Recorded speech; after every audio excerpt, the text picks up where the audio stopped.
Warium, a military and weapons mod with a large focus on industry and production, has recently updated to version 1, adding a bunch of new content. If you are interested in guns, vehicles such as tanks and planes, and large bombs with a realistic focus, but in a semi-vanilla theme, this mod is for you. Because it aims to be realistic, it does have the side effect of being quite complicated.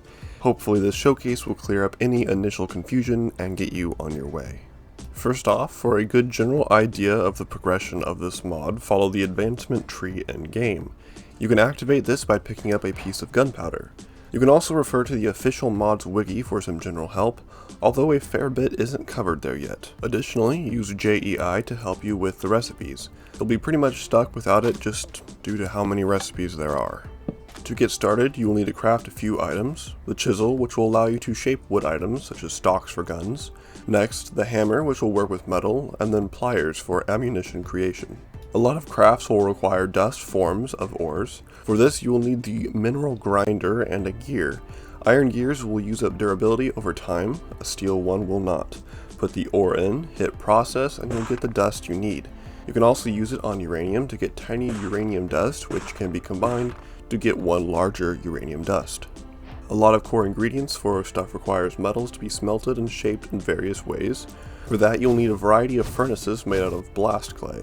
Each of these furnaces, in addition to a lot of the other machinery of this mod, are made out of multiple blocks. Each furnace type requires a firebox on the bottom to place your coal for fuel, then the furnace on top, followed by 3 blast funnels. There are also kerosene powered and electrical fuel boxes as well. The first furnace is the thermal furnace, which functions like any other furnace, but can smelt ores much faster at the expense of more coal. Next is the alloy furnace. Put in 2 iron dust, put in your coal, then you'll get steel.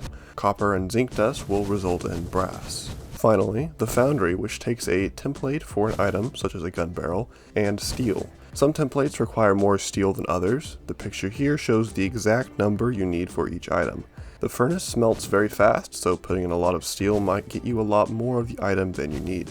The next big piece of this mod is engines, but before we can use them, we need fuel to power them. To get fuel, you will need an oil refinery. The oil refinery is made from a firebox, the oil refinery block, then 4 oil refinery towers. Put in your fuel and shale oil, which is made from tar, then the oil refinery will get to work. Also, a lot of these furnaces require some initial fuel to warm up, so don't worry if you don't instantly see results. To retrieve your fuel, right-click one of the oil refinery towers with an empty bucket. Each tower has its own fuel type, being oil, diesel, kerosene, and petroleum from bottom to top. There are 2 engine types. The small engine is 1 block and requires diesel fuel to operate. Put a bucket of the fuel into the fuel tank connection port block, right-click the engine with a hose, then right-click the tank to connect the 2 together. Give the engine a redstone signal and it will start up. The multi-block engine is made from a large engine drive shaft, a large engine cylinder on top, and then a large engine smokestack. Connect this to a barrel of fuel and give it a redstone signal and it will turn on. The advantage of the large engine is the connectivity options. One side has a red port, which means it can send rotational energy outwards from there. The other side, marked blue, can receive rotational energy. The small engine only has the 1 red port. You can use the extension shaft to extend the rotational energy outwards. You might have noticed that the pieces I made in the foundry earlier were unbored, which wouldn't work because gun barrels need a hole for the bullet to go through. To drill those holes, you need a lathe. On the input side, which is just a black hole, put a conveyor block with the red part facing towards the machine.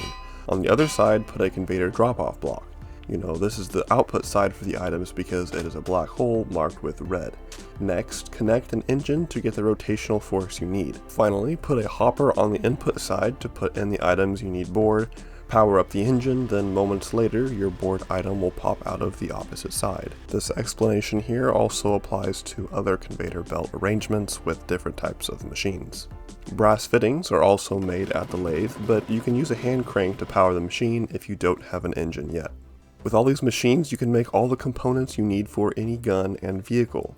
There are still lots of layers of crafting needed even for the most basic of guns and vehicles, but with a full industrial setup you could achieve a pretty streamlined production of ingredients.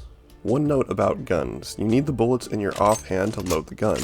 You can tell what guns are compatible with a certain bullet by hovering over the bullet in JEI. Aiming is hardbound of squatting, which is a bit annoying, but yeah, it is what it is, I guess.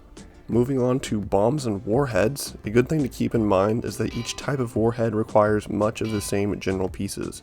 For instance, each bomb needs an ordnance fin on the end, followed by the ordnance core, the particular core of that bomb if applicable, then the head of that bomb.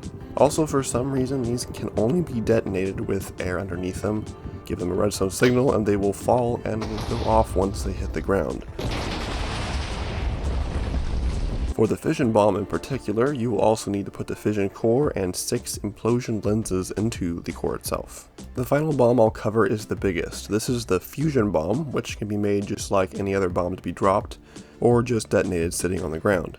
To detonate the ground version, you'll need to place the fusion bomb item, which is a little bit confusing, then put the fusion core inside of it in addition to the other things, and a fuse, which is called a fuse with a Z for some reason, and give it a redstone signal and it will blow up.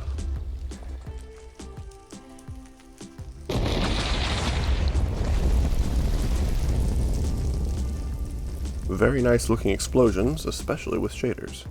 If you like more realistic looking and simpler functioning guns, vehicles, and the like, I suggest you watch this video here where I cover the recently released Superb Warfare mod, and tell you everything you need to know to get started playing with it.